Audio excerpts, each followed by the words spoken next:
Good evening, everyone. Welcome to AJ classes. As you can see from the screen, today we will be discussing Mughal Empire, and this is a part of medieval history and very important. Mughal Empire. Most of the questions come from this chapter, and especially Babur and Akbar, and some parts of Shah Jahan and Aurangzeb. These are important kings, but we will be discussing Babur, Humayun, then Akbar, Shah Jahangir, and Shah Jahan and Aurangzeb, 6 rulers. Okay, so without wasting any further time, you can see the date 1526 as discussed in the previous video, that in 1526 Babur invaded Ibrahim Lodi. He attacked Ibrahim Lodi and defeated in the first battle of Panipat. First battle of Panipat. Panipat took place in 1526. Babur versus Ibrahim Lodi. But you can know the fact that he was invited, he means Babur. Babur was invited to attack Ibrahim Lodi Bhai, Rana Sangha, Daulat Khan Lodi and Alam Khan. So Babur was a ruler of Fargana in Afghanistan at the age of 14. ये काफ़ी important है. At the age of 14 he was given the kingship, and his father also was the Sultan of this dynasty, Fargana area in Afghanistan. Father of Babur, this is very unique, जल्दी मिलेगा नहीं आप लोगों को. शेख उमर मिर्ज़ा, ये कोई भी हिस्ट्री बुक में जल्दी नहीं मिलता है. अगर आप कृष्ण रेड्डी को सही से कंसाइजली पढ़िएगा तब आपको मिलेगा कि शेख उमर मिर्ज़ा नाम था इनका. ठीक है. हुमायूं के बाप का नाम बाबर हम लोग सब जानते हैं. अकबर के बाप का नाम Humayun, most of us we know. But Babur के बाप का नाम क्या था ये बहुत ही अननोन है, तो काफ़ी इंपॉर्टेंट है ये शेख उमर मिर्ज़ा. और बाबर के बारे में ये है कि he was a descendant of Genghis Khan from mother side. Genghis Khan माँ के तरफ से, चेंगीज़ खान के तरफ से माँ मतलब मम्मी जो थी उनकी चेंगीज़ खान के ख़ानदान से थी, और जो फादर जो थे वो तैमूर लंग उसके ख़ानदान से थे. ठीक है. तो ये दोनों का मिक्सचर है, काफ़ी पावरफुल दोनों डायनेस्टी रहा है. चेंगीज़ खान का भी हम लोग जानते हैं कि जब हम लोग इल्तुतमिश पढ़ रहे थे तो चेंगीज़ खान का अटैक 1221 में इंडिया में होते होते बच जाता है. 1221 जब इल्तुतमिश के टाइम पे रहता है तो चेंगीज़ खान एक राजा को दौड़ाता है और उसको ऑलमोस्ट वो मारने ही वाला रहता है, लेकिन रुक जाता है. वे देखता है कि कहीं इल्तुतमिश इसको पनाह दे रहा है कि नहीं, तो इल्तुतमिश मना कर देता है, तो इसकी वजह से वो इंडिया में अटैक नहीं करता. खैर हम लोग बाबर में वापस आते हैं. तो बाबर को इनवाइट किया था इब्राहिम, ये राना सांगा, दौलत खान लोधी और आलम खान. दौलत खान लोधी नाम में उसका लोधी लगा हुआ है, तो इसका चचेरा भाई था. ठीक है. फिर क्या हुआ, राना सांगा सोचा कि ये लोग सोचा कि अटैक करवाएंगे, क्योंकि इब्राहिम लोधी बहुत ही टायरेंट रूलर हो गया था, किसी का बात नहीं सुनता था, बहुत सारा अजीब अजीब लॉज था उसका. तो वो लोग सोचा कि आएगा बाबर, उसके बाद अटैक करेगा, उसके चला जाएगा. लेकिन बाबर अपना इरादा में करके आया था कि इंडिया में राज करना है. तो फिर उसको राना सांगा को हराना पड़ा बैटल ऑफ खानवा 1527. ये सब बैटल काफ़ी इंपॉर्टेंट है, बार बार क्वेश्चन में आता है. बैटल ऑफ खानवा 1527, और इस बैटल में जीतने के बाद गाजी टाइटल को अडॉप्ट किया बाबर ने. ठीक है. फिर मेदनी राय को हराया. Battle of Chanderi, another important battle. इसके बाद भी जो पेज में आपके यहाँ इंपॉर्टेंट नोट्स आएगा वो भी बाबर से ही रिलेटेड होगा, क्योंकि इतने छोटे में ख़त्म तो नहीं होगा. नेक्स्ट जो आपके बारे में अभी इसके बारे में आएगा बाबर के बारे में, कि वो क्या चीज़ यूज़ किया था और इनके बारे में ऑटोबायोग्राफी क्या था. ठीक है. तो अब जो अब आपकी स्क्रीन पे आएगा वो बाबर के बारे में ही आएगा, फिर से रिपीट नहीं, माय बैड, ये नेक्स्ट पॉइंट्स आएंगे. ठीक है. अगर आपको ये वीडियो अच्छा लग रहा है तो लाइक बटन टिप दीजिए. Thank you for your support. Next point आपके स्क्रीन पे आ गया है बाबर के बारे में कुछ और एक्स्ट्रा पॉइंट्स, जैसे कि ही used gun powder and device जिसका नाम है रूमी. ये ऑटोमन एम्पायर से ये लिया था, मतलब कि ये यूज़ किया था. कैनन जो तोप वगैरह होता है ना, शायद मेरा उतना अच्छा तो नहीं बन सका ड्राइंग। जो तोप वगैरह होता है उसी को बोलते हैं कैनन को, और उसका ये नाम था रूमी, ठीक है। तो ये तोप वगैरह से अटैक किया था, नीचे में व्हील्स भी होता था ताकि उसको आप मूव कर सके इधर से उधर, ठीक है। ठीक है। और ही रोट तुजू के बाबुरी, तुजू के बाबुरी वो खुद लिखे थे, मतलब वो लिटरेट थे, मतलब कि पढ़े लिखे थे।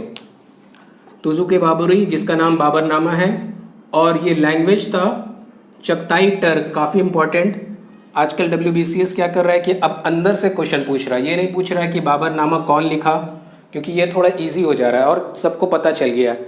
तो अब अंदर से ये पूछ रहा है कि ये कौन लैंग्वेज में लिखा है, तो ये चगताई टर्क लैंग्वेज में लिखा गया था, ठीक है। लेकिन फिर उसको ट्रांसलेट किया गया, ये भी काफ़ी इंपॉर्टेंट है।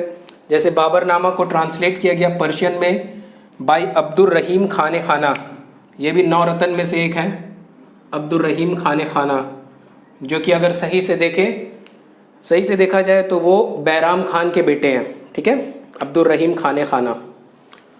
और इंग्लिश में बाबरनामा को ट्रांसलेट किया गया है मैडम बेब्रिज के ज़रिए, ये भी काफ़ी इंपॉर्टेंट, मैडम बेब्रिज। फिर आगरा में he died in Agra 1530 AD, later his body was taken to Arambagh Kabul में, ठीक है। एक दो जंग जो है जो उतना इम्पोर्टेंट नहीं है लेकिन मैं यहाँ शेयर नहीं किया हूँ, वो आप पढ़िएगा कि नोट्स वगैरह में अलग अलग जगह लिखा रहता है। जैसे कि 1524 में दौलत खान लोधी के साथ भी वो झगड़ा करता है, क्योंकि दौलत खान लोधी जो है दिलावर खान और आलम खान को तो पहले मतलब ज्वाइन करवा देता है, लेकिन जब वो देखता है कि बाबर रूल करने मांग रहा है तो 1524 को, ये आप लिख सकते हैं कि इम्पोर्टेंट में, कि 1524 को, ठीक है।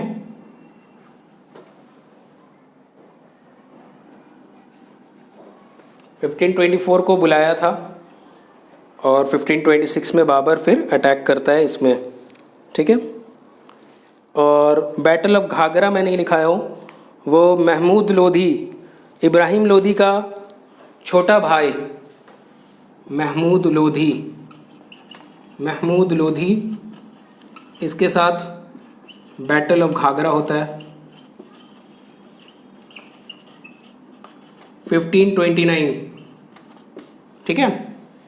ये भी है इम्पॉर्टेंट, लेकिन उतना इम्पॉर्टेंट नहीं है जितना कि बैटल ऑफ चंदेरी और बैटल ऑफ, पहला जो बैटल हम लोग लिखा था वो बैटल का नाम था खानवा, ठीक है, क्योंकि खानवा के बाद ही वो गाजी टाइटल लेता है। नेक्स्ट हम लोग जाते हैं, काफ़ी मिनट हो गया, 8 मिनट लग गया इसी में। खैर आप देख रहे हैं कि मैं एक्सप्लेन करने की कोशिश कर रहा हूँ, ठीक है, जितना ज़्यादा हो सके अच्छे से। अब आपके सामने हुमायूं के बारे में डिटेल आ गया है, और ये कुछ इस तरह से लिखा हुआ है कि 1530 से 40 तक, फिर उसके बाद एक गैप है, 15 साल का गैप है, उसके बाद 1555 के बाद 1556। तो जो इससे पहले भी रीडिंग किया होगा वो जानता है कि हुमायूं बीच में शेर शाह से हार गया था कनौज के बैटल में, जिसके बाद वो शाह तहमस्प, काफ़ी इम्पोर्टेंट नाम है इसलिए मैं यहाँ बना के रखा हूँ, शाह तहमस्प MASHP, पर्शियन किंग है, इसके पास जाके पनाह लेता है 1545 में, ठीक है। शाह तहमस्प जो है पर्शियन किंग के पास जाके वो फिर से अपना प्लान बनाता है ताकि वो फिर से अटैक कर सके। स्टार्टिंग में हम लोग पढ़ते हैं हुमायूं के बारे में, he was the son of Babur and Mahin Begum, उनकी माँ का नाम है। ही set up Din Panah city at Delhi in 1556 AD. He was defeated by Sher Shah in the battle of Chausa, जहाँ पर ये बच जाता है।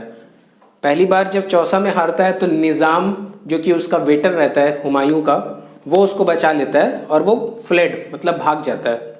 लेकिन फिर से he was again defeated by Sher Shah in the battle of Kannauj, और कनौज का दूसरा जगह का नाम बिलग्राम भी है, तो बैटल ऑफ बिलग्राम भी आता है, ये भी काफ़ी इंपॉर्टेंट डेट है 1540। इसमें जब ये हारता है तब ये अमरकोट के राजा के पास 1540 में हुमायूं जो है जब हारता है तो ये अमरकोट के राजा राणा विरसाला के पास भाग जाता है। जब ये 1540 में हारता है तब ये राणा विरसाला, अमरकोट जगह का नाम है, वहाँ के राजा राणा विरसाला के पास भाग जाता है। और उसके बाद फिर वो शाह तहमस्प के जो पर्शियन किंग है उसके पास जाके वो कनकर करने का सोचता है कंदाहार में, ठीक है। वापस फिर से कनकर करने की प्लान के लिए वो जाता है पर्शिया में, ठीक है। और इसका कुछ और इम्पोर्टेंट, हुमायूं नामा ये रिटन है किया है इसकी बहन ने, Gulbadan Begum. Maximum time, most of the time हम लोग देखते हैं बीसीएस में बार बार रिपीट करता है, Humayun Nama was written by Gulbadan Begum, जो कि उनकी बहन थी। He died in Delhi due to a fall from his library stairs. ये यहाँ तक का तो हम लोग पढ़ते हैं कि लाइब्रेरी स्टेयर्स, उस जगह का नाम क्या रहता है, शेर मंडल। और कब होता है, 1556 AD, ठीक है। तो हुमायूं के बारे में और कुछ इम्पोर्टेंट तो है नहीं। हुमायूं का एक और इम्पोर्टेंट है कि इसका टूम, हुमायूंस टूम है ना, हुमायूं का जो टूम रहता है उसको बनाया था उसकी विडो, मतलब हाजी बेगम। हुमायूं का जो टूम है, Humayun's tomb was built by Haji Begum, wife of Humayun, okay. तो Haji Begum build this tomb. And Haji Begum के बारे में ये आता है क्वेश्चन, अपार्ट है ये, अभी तक का आया नहीं है लेकिन आ सकता है। आपको एक्स्ट्रा इन्फॉर्मेशन रखना पड़ेगा। हिस्ट्री में जब भी पढ़िए तो क्या क्या क्वेश्चन अराइज होता है वो सबको कंसिडरेशन में रखना पड़ता है। तो हाजी बेगम से क्वेश्चन कभी आ भी सकता है, तो ये आएगा, first ruler to go for pilgrimage of Hajj. First ruler to go for Hajj pilgrimage में सबसे पहले कौन रूलर गई हैं, या दिल्ली के कौन रूलर जो फर्स्ट थी जो कि हज करने गई थी, तो वो हाजी बेगम थी, ठीक है। नेक्स्ट जो अब हमारे पास आएगा, हम लोग अब अकबर में नहीं जाएंगे, भले ही हुमायूं के बाद अकबर का ही नाम आता है, लेकिन बीच में जब ये हुमायूं का 1540 से 55 के बीच में क्या इवेंट हुआ, अगर इसको डिस्कस नहीं करेंगे तो फिर बाद में आपको समझ में नहीं आएगा। तो बीच में अब जो डायनेस्टी आएगा, जब 1540 में हुमायूं भाग गया तो शेर शाह जो स्टार्ट किया, उस डायनेस्टी का नाम है सूर डायनेस्टी। तो हम लोग सूर डायनेस्टी अभी करेंगे और उसके बाद फिर हम वीडियो को एंड कर देंगे, क्योंकि अकबर काफ़ी बड़ा है, मतलब उसका कवर अप करने में कम से कम नेक्स्ट वीडियो में करेंगे तो ज़्यादा अच्छा रहेगा। अकबर, जहांगीर, शाहजहां, औरंगज़ेब, ये चारों को नेक्स्ट वीडियो में इंशाल्लाह कर दूंगा। अभी जो है सूर डायनेस्टी हम थोड़ा सा कर दे रहे हैं। अब आपके स्क्रीन पे शेर शाह का डायनेस्टी जो था, सूर डायनेस्टी, इसके बारे में आ गया है। और इसके सबसे फेमस जो रूलर थे या राजा थे वो शेर शाह ही थे, जो कि 1540 से लेके 45 तक का राज करते, यही मतलब 5 साल, ठीक है। तो इनका असली नाम फरीद खान, काफ़ी इंपॉर्टेंट क्वेश्चन में आता रहता है कि फरीद खान किसका असली नाम है, या फिर what was the real name of Sher Shah. Title जो शेर शाह उनको मिला था वो दिया गया था बाबर खान नोहानी इनको दिए थे। He divided his empire into 47 divisions called sarkars and sarkars into parganas. ये 24 परगना, ये सब नाम जो है मैक्सिमम फर्स्ट टाइम जो यूज़ हुआ था ये शेर शाह के टाइम पे ही यूज़ हुआ था। और ये रुपया जो हम लोग यूज़ करते हैं रुपीज़, ये भी वर्ड जो है सबसे पहले शेर शाह डायनेस्टी से ही निकाला गया था। ये तो बोला जाता है कि शेर शाह के बारे में कि अगर शेर शाह जो गन पाउडर की फैक्ट्री कलिंजर फोर्ट में बुंदेलखंड में उनकी मौत होती है गन पाउडर के एक्सप्लोजन की वजह से 1545 में, अगर ये नहीं मरते तो ये बोला जाता था कि ये अकबर से भी काफ़ी बड़े राजा हो जाते। अकबर कहाँ गुम हो जाता पता ही नहीं चलता, क्योंकि आप देखिए सिर्फ 5 साल के ही जो पीरियड में इन्होंने कितने बड़े बड़े काम किया। ये देखिए, जैसे कि he introduce postal services, post office का भी इजाद वही किए, ठीक है। फिर सड़क आज़म जो कि काफ़ी फेमस है, ग्रैंड ट्रंक रोड ये बनाए, सोनार गांव बंगाल से स्टार्ट होता है, काबुल तक का ये रास्ता गया हुआ है, ठीक है। ये जो रोड है ये शेर शाह सूरी ने ही बनाया था। फिर रुपया और दम ये भी निकाला है, कॉइन सिस्टम।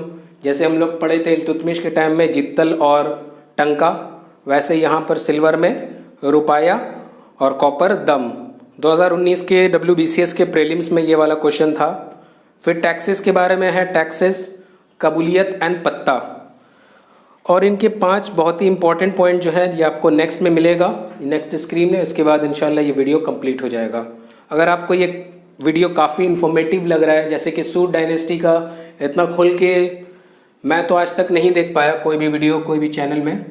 मैं अपना तारीफ़ नहीं करूँगा, लेकिन मैं क्या करना चाह रहा हूँ कि ऐसा चैनल बनाऊँ जिसमें एक बार जो बंदा घुसे तो उसको पूरा आइडिया हो जाए कि कम्पिटिटिव एग्ज़ाम क्या है। मैं जब किसी में घुसता हूँ तो कोई मैथ्स के बारे में बता रहा, कोई चैनल बता रहा हिस्ट्री के बारे में ज़्यादा अच्छा, कोई ज्योग्राफी के बारे में अच्छा। तो मैंने 3 साल में इतनी स्टडी कर ली अल्हम्दुलिल्लाह कि मैं सब के बारे में अच्छा वीडियो बना सकता हूँ। तो यही मेरी अचीवमेंट रहेगी। आप लोग सपोर्ट करते रहिए, आगे अल्लाह मालिक, ठीक है। तो आप 5 और पॉइंट्स जो काफ़ी इंपॉर्टेंट है वो मैं आपको स्क्रीन पे दिखाऊंगा अगले में। Last but not the least, आपको दिखाई देता होगा कि ये 5 और अलग अलग रंग के मैंने इंटरटेनिंग करने के लिए बनाया हूँ ताकि आपको और अच्छे से समझ में आए। और ये काफ़ी इम्पॉर्टेंट पॉइंट्स है। तोदरमल जो कि बाद में हम लोग पढ़ेंगे कि अकबर का नवरत्न में चला जाता है और वो भी फाइनेंस में रहता है, फाइनेंस मिनिस्टर। तो ये सबसे पहले शेर शाह सूरी का फाइनेंस मिनिस्टर रहता है, यहीं से अकबर अपने तरफ टाल लेता है, ठीक है। तो तोदरमल वाज हिज फाइनेंस मिनिस्टर, तो यहाँ हिज मतलब शेर शाह की बात हो रहा है, ठीक है। फिर Brahmajit Gaur, he was his army general. Abbas Khan Sherwani was his court historian.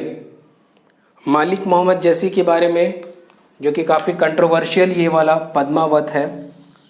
मैं बता रहा हूँ कंट्रोवर्शियल क्यों है, क्योंकि मलिक मोहम्मद जैसी वाज हिज कोर्ट पोएट, माने शेर शाह के टाइम का ये कोर्ट पोएट है। और अलाउद्दीन खिलजी इससे 200 साल पहले आया।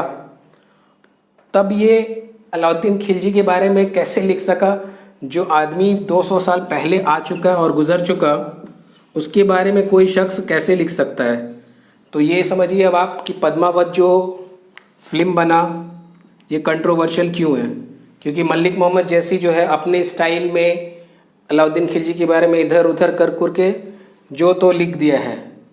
थोड़ा बहुत फैक्ट है कि वो अपने बाप को मार के बना, लेकिन कुछ तेल मसाला डाला है ताकि जो हम लोग जानते हैं बॉलीवुड का आदत होता है फिल्म को एंटरटेनमेंट करने के लिए उल्टा सीधा ये वो मलिक कफूर ये सब डाल दिया है।